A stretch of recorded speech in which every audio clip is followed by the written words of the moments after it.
The making of a Prime Minister.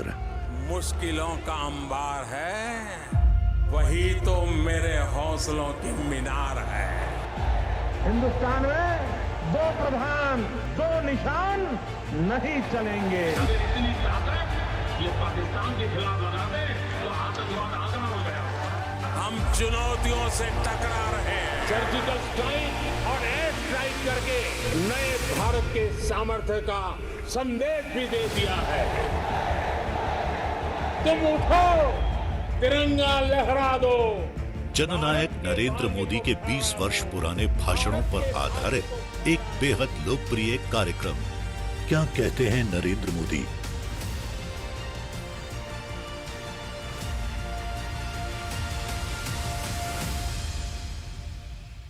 नमस्कार, मैं हूं आपके साथ पूजा यादव। हमारे खास प्रोग्राम क्या कहते हैं नरेंद्र मोदी में आज आपको सुनवाएंगे पीएम मोदी का वो ऐतिहासिक भाषण जो उन्होंने 25 जुलाई 2015 को बिहार के मुजफ्फरपुर में दिया।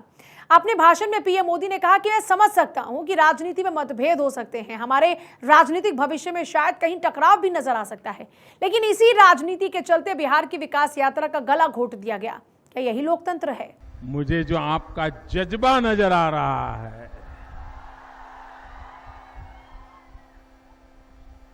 सारे पॉलिटिकल पंडित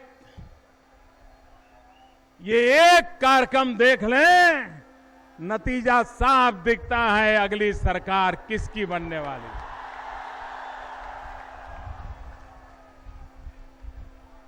भाइयों बहनों,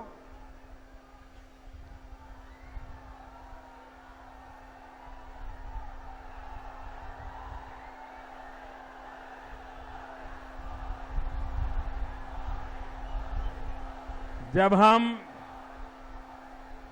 पहले सोशल मीडिया में कभी ट्वीट करते थे तो यहां के एक नेता बड़ी मजाक उड़ाते थे और वो कहते थे ये चहकते हैं। बोले चहकना बड़ा मखौल उड़ाते थे। आज उन्होंने भी चहकने का रास्ता पसंद कर लिया और आज जब मैं उतरा तो उन्होंने ट्वीट किया था कि 14 महीने के बाद आप बिहार आ रहे हैं, आपका स्वागत है। मुख्यमंत्री जी,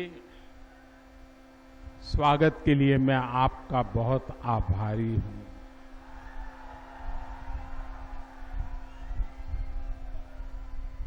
वक्त कैसे बदलता है और बदले हुए व्यक्ति का अंजाम कैसा होता है। वो भी एक वक्त था, वो कहा करते थे हमारे पास एक मोदी है, दूसरे मोदी की क्या जरूरत है, बिहार में आपको आने की क्या आवश्यकता है, आप बिहार मत आइए। और आज देखिए अपनों का विरह कितना परेशान करता है, अपनों की दूरी कैसी बेचैन बनाती है। पिछले 10 साल के जो प्रधानमंत्री थे वो 10 साल में एक बार हवाई निरीक्षण करने आए थे और मेरा 14 महीना का विरह भी यहां के मुख्यमंत्री को परेशान कर रहा है, दुखी कर रहा है। एक एक दिन कितना भारी गया होगा उनका। अपनों से जब इतना प्यार होता है, इतना लगाव होता है, तो उनकी जरा दूरी मुश्किल ही करती है। लेकिन आप चिंता मत कीजिए, मैं अब आ गया हूं।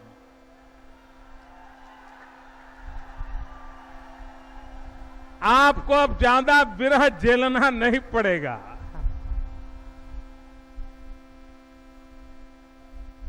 भाइयों बहनों, मैं आपसे पूछना चाहता हूं, आप जवाब दोगे?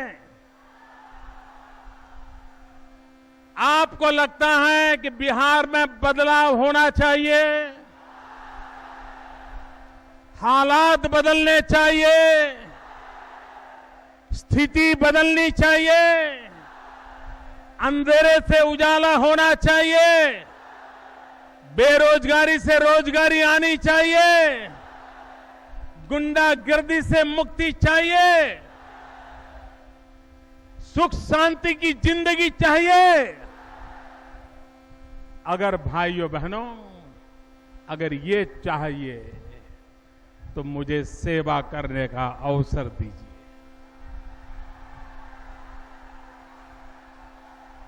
मुझे आपकी सेवा करने का मौका दीजिए और मैं आपको विश्वास दिलाता हूं, देश की आजादी से बिहार के लोगों ने जो सपनों संजोए हैं, मैं 60 महीने के भीतर भीतर आपको पूरे करके दूंगा। ये मैं आपको वादा करने आया। हम जिम्मेवारियों से भागने वाले लोग नहीं हैं, हम जिम्मेवारियों को लेने वाले लोग हैं।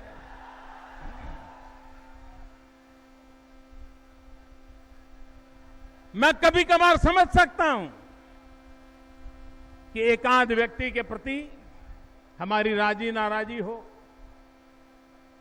मैं ये भी समझ सकता हूं किसी का चेहरा हमें पसंद न आता हो। मैं ये भी समझता हूं हमारे राजनीतिक भविष्य में शायद कहीं टकराव नजर आता हो, लेकिन अरे भाई, इतना मैं बुरा था तो कमरे में आकर के एक चांटा मार देते, गला गोंद देते। आपने एक व्यक्ति के प्रति गुस्से में आकर के पूरे बिहार की विकास यात्रा का गला घोंट दिया, गला घोंट दिया। क्या ये लोकतंत्र होता है? क्या लोकतंत्र के ये तौर तरीके होते हैं?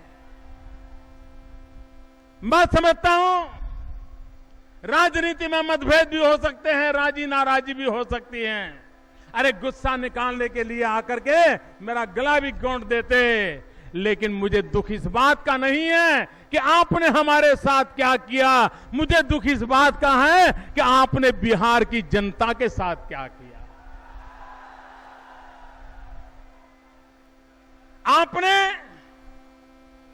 यहां के लोग जंगल राज से मुक्ति के लिए आपके पीछे खड़े हो गए और आज फिर से आप बिहार को उसी जंगल राज की ओर घसीट रहे हो।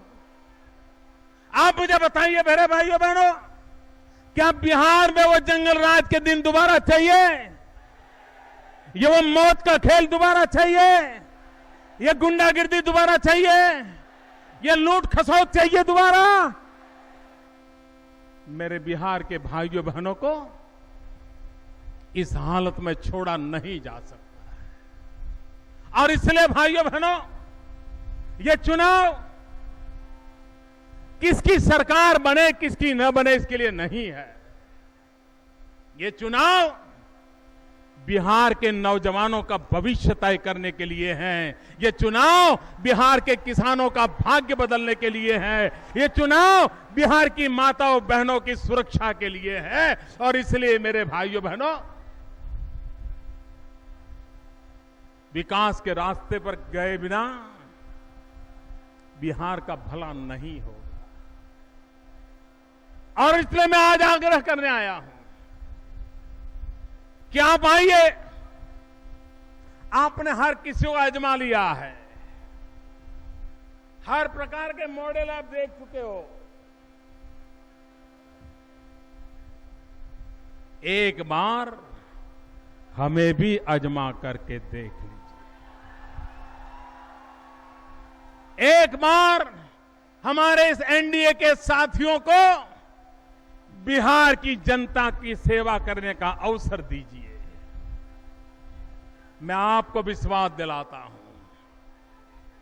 आज देखिए, हमारी दिल्ली सरकार का जरा लेखा जोखा लीजिए।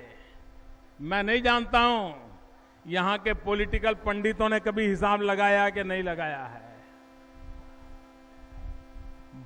दिल्ली में मोदी की सरकार में सबसे ज्यादा मंत्री, सबसे महत्वपूर्ण मंत्री, सबसे महत्वपूर्ण डिपार्टमेंट अगर किसी के पास है तो मेरे इन बिहार के नेताओं के पास है। एक प्रकार से बिहार के नेता आज पूरे हिंदुस्तान को चला रहे हैं। ये ताकत बिहार को कहां से कहां ले जा सकती है, इसका आप अंदाज कर सकते हो। भाइयों बहनों, आपने मुझे 5 साल के लिए चुन करके भेजा है और बिहार ने तो भारी समर्थन किया है, भारी समर्थन किया है।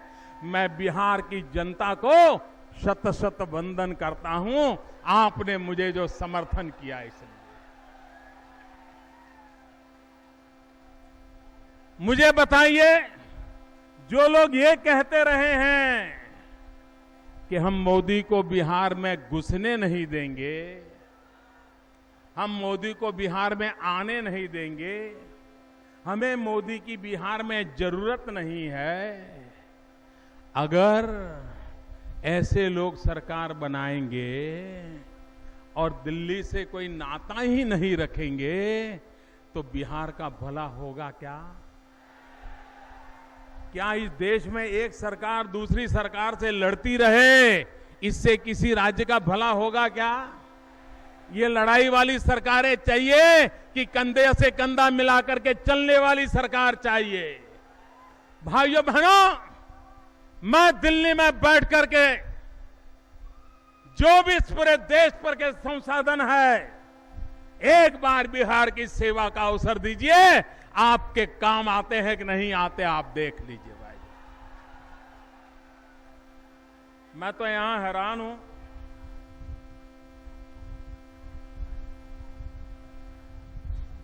मेरा जन्म गुजरात की धरती पर हुआ, द्वारकाधीश गुजरात में है, भगवान श्री कृष्ण गुजरात के लोगों के आराध्य देव है।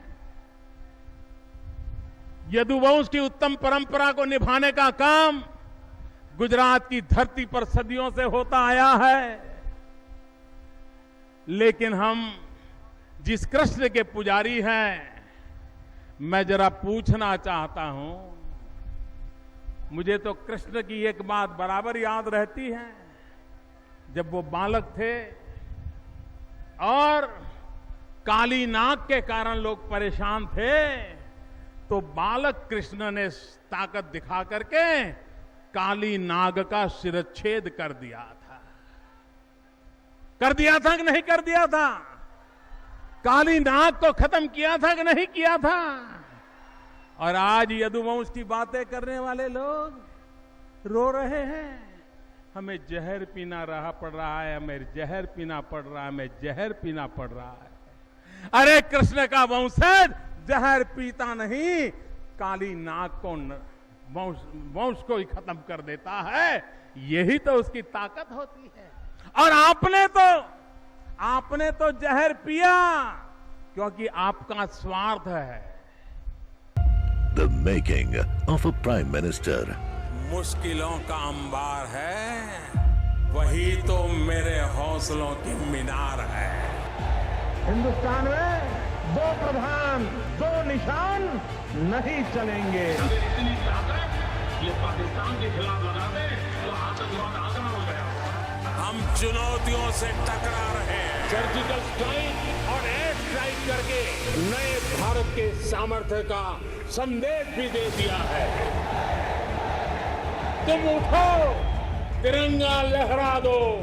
जननायक नरेंद्र मोदी के 20 वर्ष पुराने भाषणों पर आधारित एक बेहद लोकप्रिय कार्यक्रम क्या कहते हैं नरेंद्र मोदी।